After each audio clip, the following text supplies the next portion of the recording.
prayer leader for today is RG. Right? RG, let's start. Just ask your classmates if they're ready to pray. Are you ready to pray, classmates? Yes. Okay, unmute everyone. In the name of the Father, of the Son, of the Holy Spirit. Our Father in heaven, we dedicate this day to you, our God. We We surrender all our activities, thoughts, our plans, our lives, and everything we have. Thank Thank you for the Savior, Lord Jesus Jesus Christ. Christ. Thank you for the Holy Spirit, for guidance and for That's it wisdom. for We wisdom. ask you, We God, ask for God the for the filling of the Holy Spirit in our hearts, so that we do not blindly accomplish our purpose. your purpose. Give in for prayer all your Lord, as we faithful pray for lectures Mary with Spirit the through the Academy. Our our beloved beloved school, school, our our church roots, in our our country, country. our country. We pray for the Pray board for of the board of directors, our directors, teachers, our our teachers, families, our and our families, and friends. our friends. Help us, Father God, to always Pleasing to you. help us to believe and We trust believe in and you trust in only. you all because Because if we we seek seek your your face in the face in the morning, morning. You will be you with will be us with all us through the all day. through the day. In this And we this pray we in the pray name of our in the Lord name of our Jesus Lord Christ. Jesus Amen. Christ. Amen. Our Lady of Lourdes, Pray for us. Saint Augustine, our beloved patron, Pray for us. Saint Anne, Pray for us. Pray for us. in the name of the Father, and of the Son, Son, Holy Spirit. Amen. Amen. All right, so good morning, sixth graders. Yeah, so Good morning, Sir Yman. it's another rainy day today. Napakaulan, napakalamig. Anyari na, giniginaw ako dito sa school. Kamusta RG? Mukhang bagong gising ah. Hindi po. Ay, hindi ba? Gulo-gulo pa yung Hindi pa ata naliligo. Dadali ka na tingin niya lang. Ayun nga, no, so for today, TLE ulit tayo, no? Wala pa rin si Girl in the Village doing all right. Hindi pa nakakapasok. Okay, so nakapost na sa ano, Bad girl. nakapost natin sa Zoom channel yung inyong class video record last Monday, yung ating naging klase. So pwede nyo balik-balikan para makapag-review kayo. Nakapost na rin sa Google Classroom. Okay? So ganun ang ginagawa ko, nakapost sa Zoom channel, nakapost din sa Google Classroom para in both meron kayong pwedeng pagpilian kung saan kayo kukuha ng link ng inyong mapapanood. Okay, so before we start, nasaan ang inyong mga mass attendances? Kino, RG, and Daniel. Sir, mamaya ko po papasa. Sir, yung paano po yung this week? Sir Yman, di ko Yung pa last po Sunday pinapasa. Yung last Sunday, ipapasa nyo pa rin. So akin, Sir Yman, di ko pa ma-open yung huli. Yung huli. Anyway, sige, ganito na lang later, after my classes sa lahat, isa-search ko lahat ng links, isa-search ko lahat ng mga misas mula nung September 12. So yun ang kailangan nyo, September 12, 19, and 25th. So yung tatlong yun. Yun yung pang first grading niyo. So tatlong misa. And then, yung last Sunday, pang second grading na yon. So ang concern ko lang kasi, some of you, yung final grades, final grades to some of you, your final grades are failed. Okay, naka-failed ang score sa akin. Ang final grade. Pero magagawa natin yung mahila, pataas. Possible natin magawa ng paraan if you're going to submit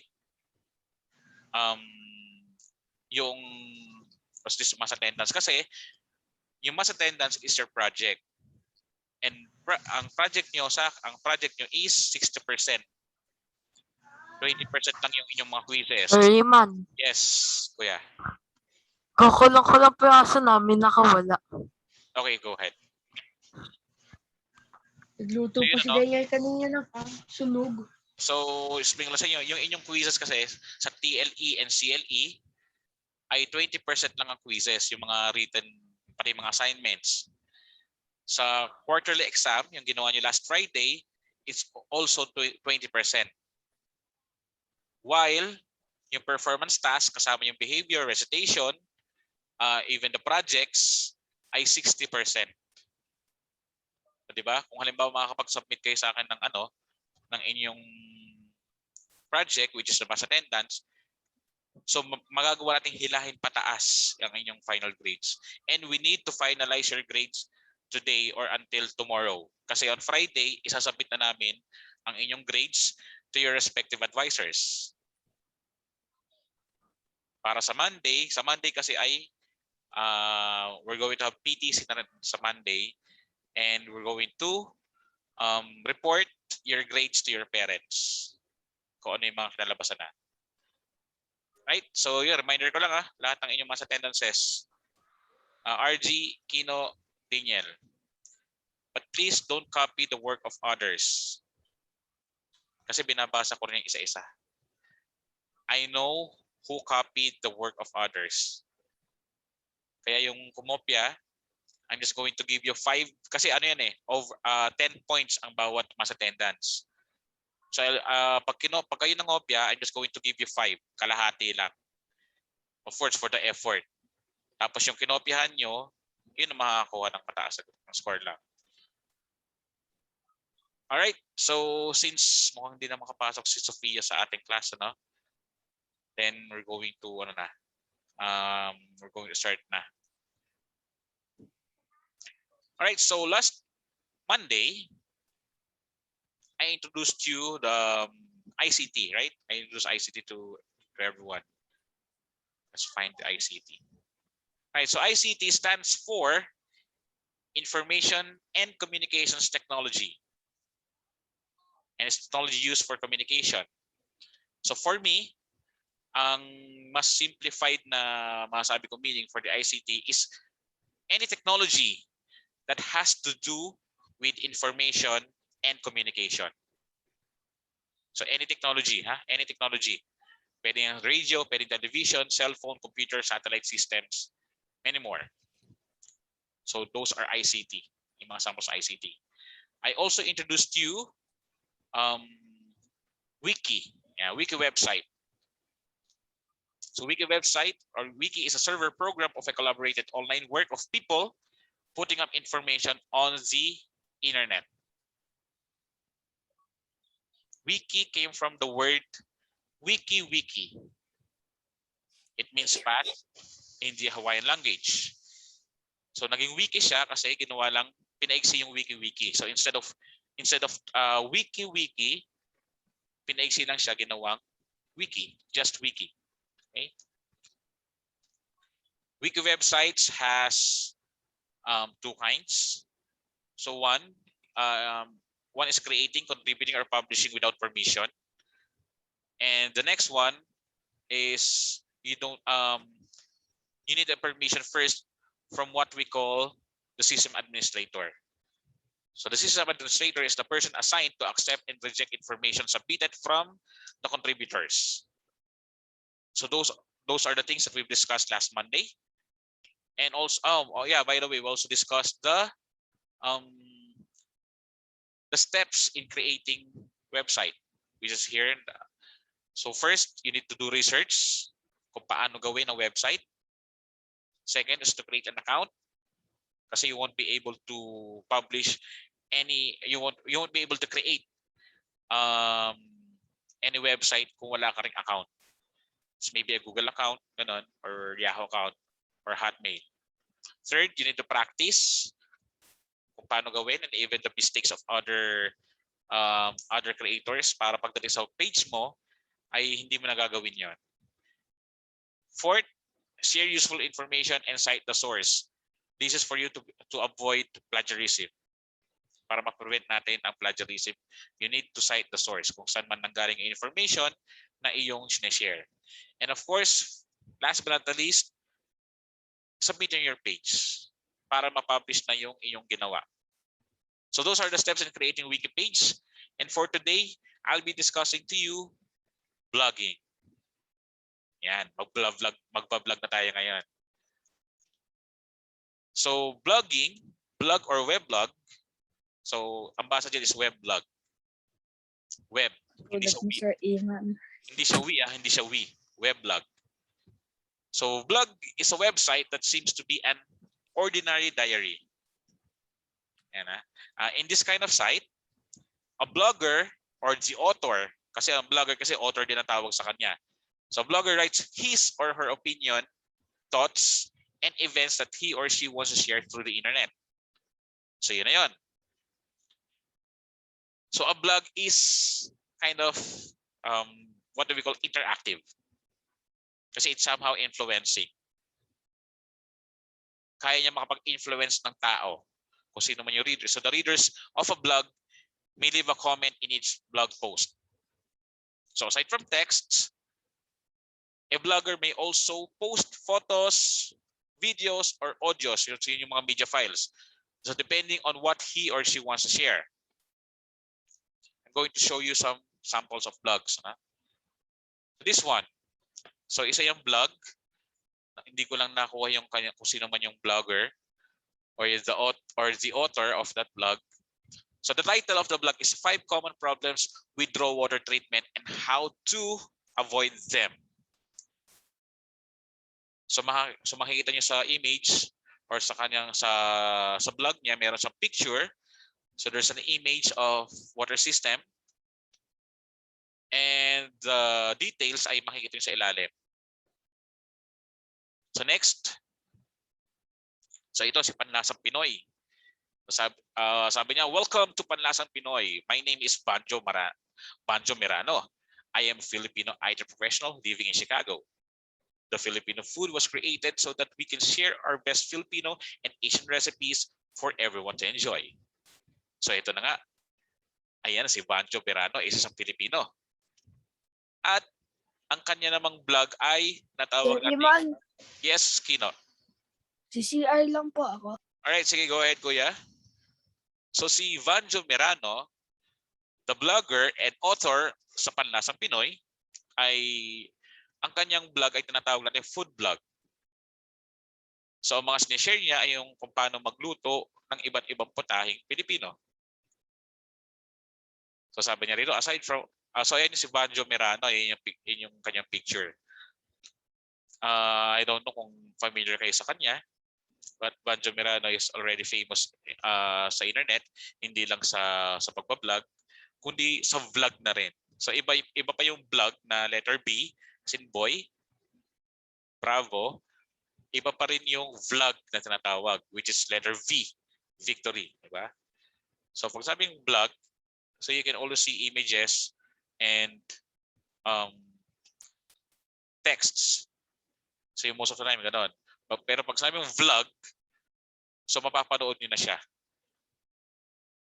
You'll be able to see what he is doing, kung saan siya napunta, at ina-explain niya through the video kung ano man yung content ng kanyang vlog. Okay, another sample. So ito na, no? So Indie Traveler. Indie Traveler is all about traveling adventurously around the world. So ito naman ay itinutour naman tayo ng kanyang vlog. So the author or the blogger goes to different places all around the world, tapos isineshare niya yung naging experience niya. Isineshare din niya yung mga images ng mga nakikita niya doon. So tour vlog naman natawag dyan. Okay? So there are times, syempre, pag nakakita tayo ng ganyan, ng mga tourist vlog, para na rin tayong nakarating sa lugar na pinuntahan nila. Kasi nakikita natin yung iba't ibang places, iba't ibang tourist spots na pinuntahan nila. And even pati yung mga what's this? Yung mga souvenirs. Minsan may mga vlogger na ipinapakita nila yung mga souvenir items na nabibili nila doon, and even yung mga price niya, yung mga price range, yung mga restaurants na pinupuntahan nila, gano'n. Yung kinakainan nila doon sa lugar na, let's say, they went to Boracay. So of course, they're going to take pictures. They're going to share kung ano yung na-experience nila. Maganda ba yung lugar? malinis ba yung tubig. So they're going to explain everything that they experience through blogging. Right, so there are different blog sites found on the internet. So kanina, is Panlasang Pinoy, may sarili siyang domain. Okay, so this one is Blogspot. Okay, so that's Blogspot or blogger.com. So yun sa mga blog sites na pwede puntahan. Next is WordPress. Familiar ba kayo sa mga icons na to? Or familiar lang kayo sa mga Facebook, YouTube? Na ganun. Okay, so next is Tumblr. Next is Wix site. So sa Wix, meron din akong account sa Wix, from which nandun yung aking page ng computer shop. Next is LinkedIn.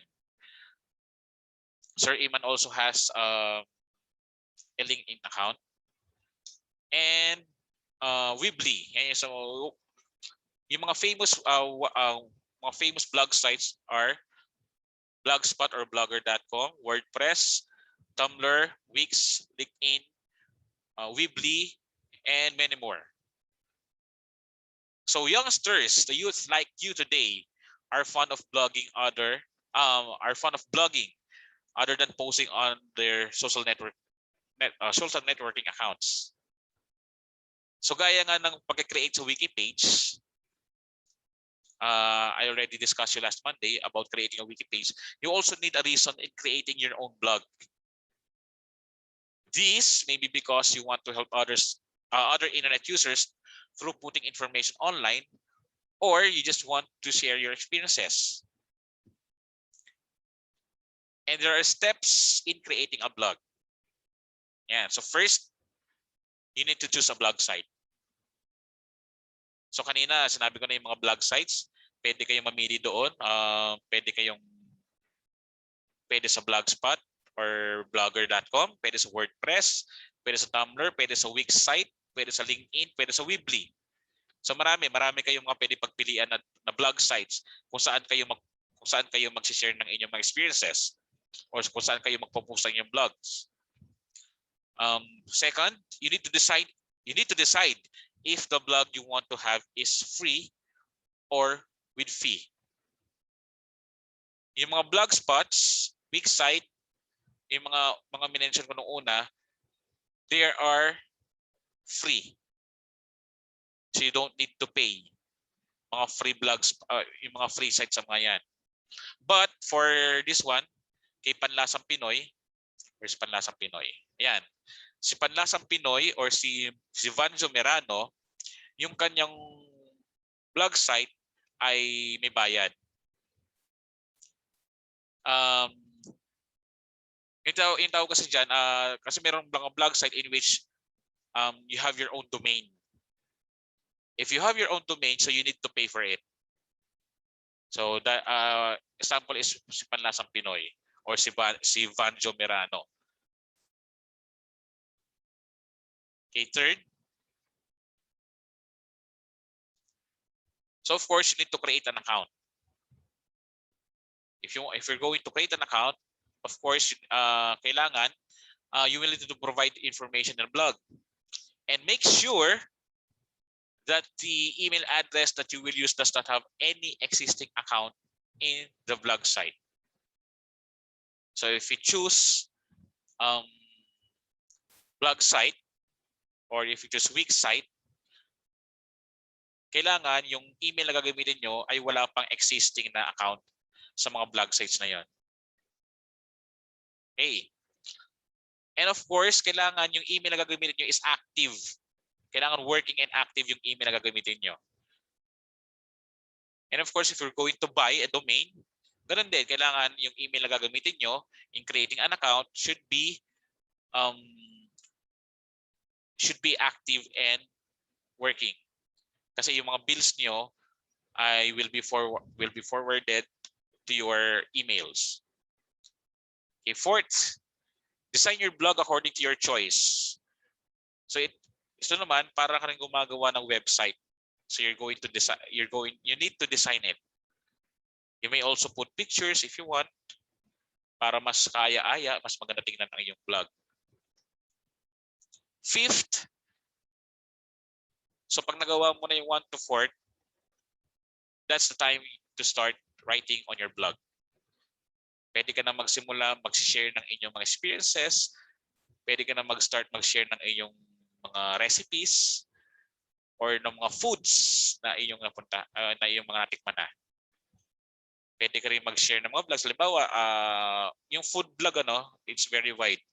Pwede, halimbawa, you're going to go to a restaurant at Tagaytay. Sample lang.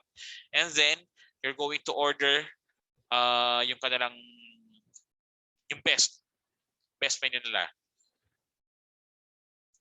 And then, pag natikman mo na, yung experience mo, yung taste nun, isi-share mo na. Of course, you're going to take pictures ng foods na yung kinain. And then, you're going to share it through your blog site. O nga pala, don't forget your username and password sa bawat blog sites na inyong pupuntahan. Alright, so keep in mind that blogging, you need to pay attention to giving information, particularly if they are too personal. Okay? So some blog readers really want to know the place you share or the price of the food or product that you post on your blog. But there are also people who may cause trouble to you and your family. So mayroon din palang mga readers ng blog na may bad intentions. So it is better to limit your sharing personal information about yourself, family, and friends.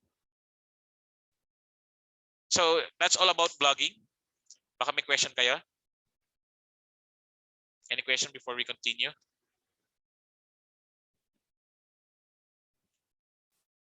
Okay, none.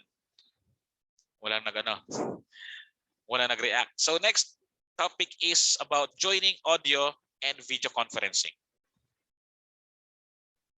Right. So video conference refers to talking to people through the video functions by the use of two-way video and audio transmissions. So yun ang kanyang definition based on our book. Video conference is usually seen on television, especially in news programs. Sample natin 24 oras let's say si Mike Enriquez. Yman, dati pinagbablog ng tito ko. Okay. GoPro. Ay, GoPro, yeah. Ay, maganda gamitin yan yung GoPro. Sana, yun nga, yung sample natin sa video conference, let's say 24 oras, si Mike Enriquez, one of the news anchor. Si Mike Enriquez, the news anchor, siya yung makikita niyo sa loob ng studio. And he talks to the reporters which are in the field naman. Diba? May mga field reporters tayo sa 24 oras. So nag-uusap sila through video conference. Okay, so sometimes video conference is also used in company meetings when employees talk through video because they're in different places. And right now, meron tayong online class, we are also using video conference. Diba? Nasaan ba kayo ngayon? Diba? You're already nasa mga kanya-kanya kayong bahay. Habang si Sir Yman naman nandito sa school. So we are on different locations. Pero nakikita-kita tayo through the video conference. So there are three main kinds of video conference. First, P2P or single call. So pag sinabi P2P is point to point. Point to point or single call, it is a direct connection between two locations. So this can be compared to talking in the telephone, but with video function. Diba? Halimbawa, you're going to call someone through Facebook Messenger. Instead of just calling her or calling him, ang ginawa nyo, inactivate nyo yung video. So that's it. So that's a video conference. Next is multi-point. So multi-point is when 3 or more persons talk in a video conference. So they see each other by using HD video in a room, desktop, home computer, or smartphone. Kaya sample ko uli, our online class is an example of multi-point. So ang gamit nyo, ako gamit ko is laptop. It is a computer. O, anong nangyari dyan sa electric fan na yan? Kawawa na electric fan na yan. Okay, so some of you are using smartphones, tama? Diba? You're using smartphones. Si Daniel is using a desktop. Or pwede natin is considered as a home computer.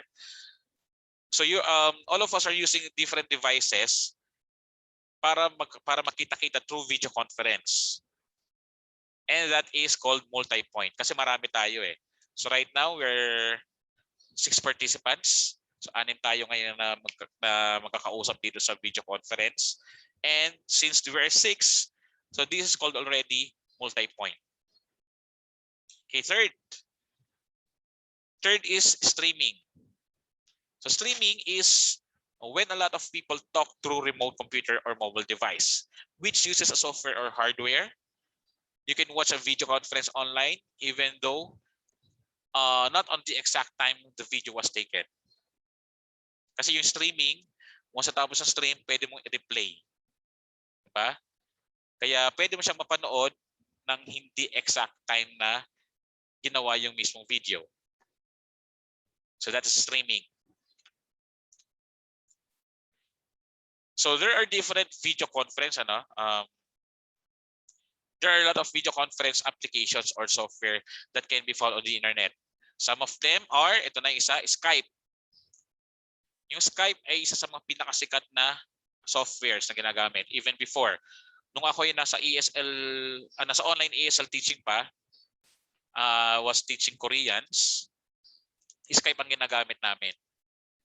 Kasi it's very friendly user, no? Madaling gamitin just like Facebook. Next ay, what's that? Ginamit natin yan on our first day. Wala. So that's called Google Meet. Okay, Google Meet yung icon na yan. Next, so ito na. Zoom meeting. So yung ginagamit natin ngayon is Zoom. Next is MS Teams or Microsoft Teams. Microsoft Teams is being used by St. Augustine School. Okay, next. Of course, ayan, may Facebook Messenger, which is very easy to use since halos lahat naman tayo ay merong Facebook accounts.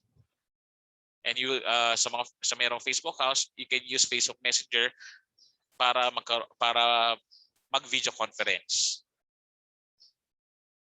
Okay, any question before we continue? Last na, kakunti na to, last na. Okay, we're going to make it fast. So the next will be advantages and disadvantages of audio and video conference.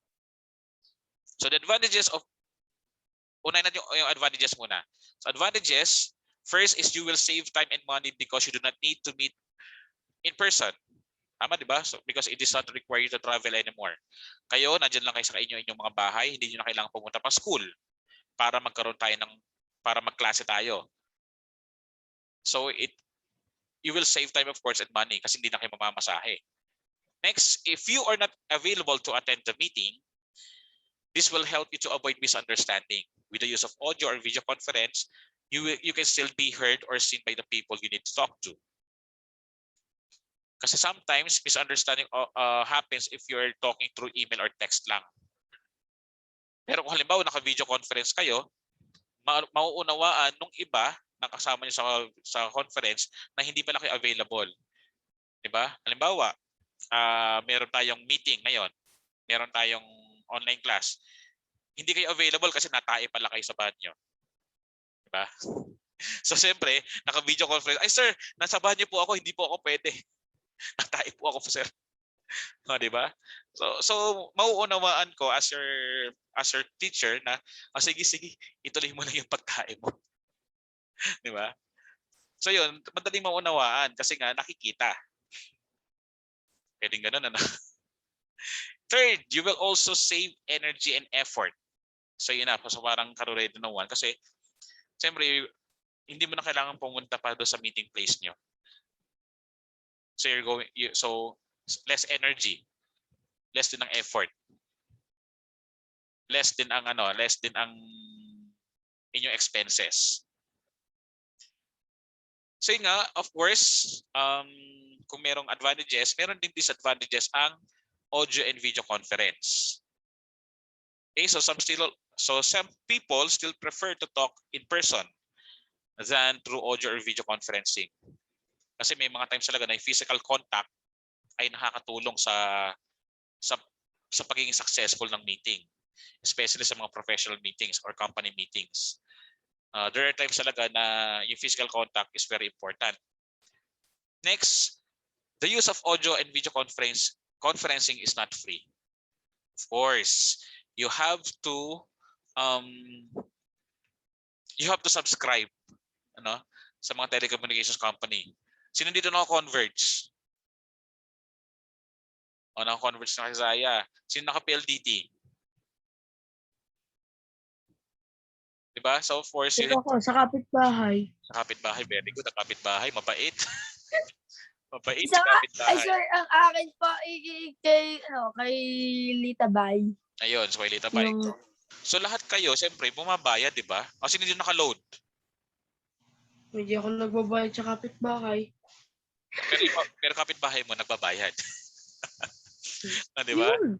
So yun nga, so yung paggamit ng audio and video conference ay hindi libre. So you need to pay for it. Kasi kailangan kayong pumayad sa gaya ng PLDT, sa Converge, kailangan nyo mag-load, di ba? So that's why, yun ang isa sa mga disadvantages nito. Okay, third. Hindi lahat ng tao ay marunong mag-audio and video conference.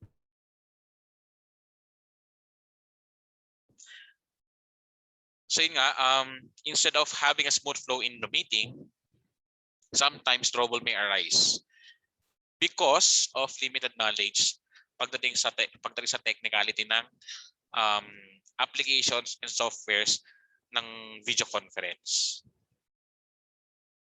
Okay, so as I end up my lesson for today, it's almost time. So always remember that the use of internet may be a big help in different activities. Okay? Sir Yman, Particularly, may aayusin lang daw po, sabi ni RJ. okay, go ahead.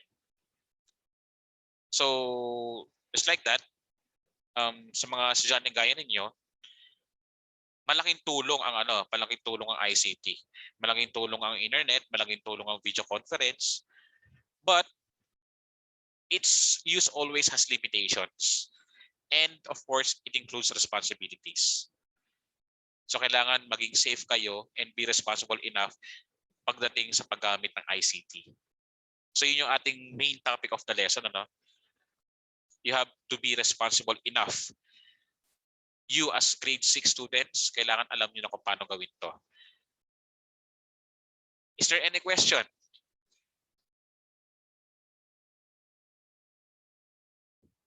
None? Sure, huh? Okay, so that's it for today.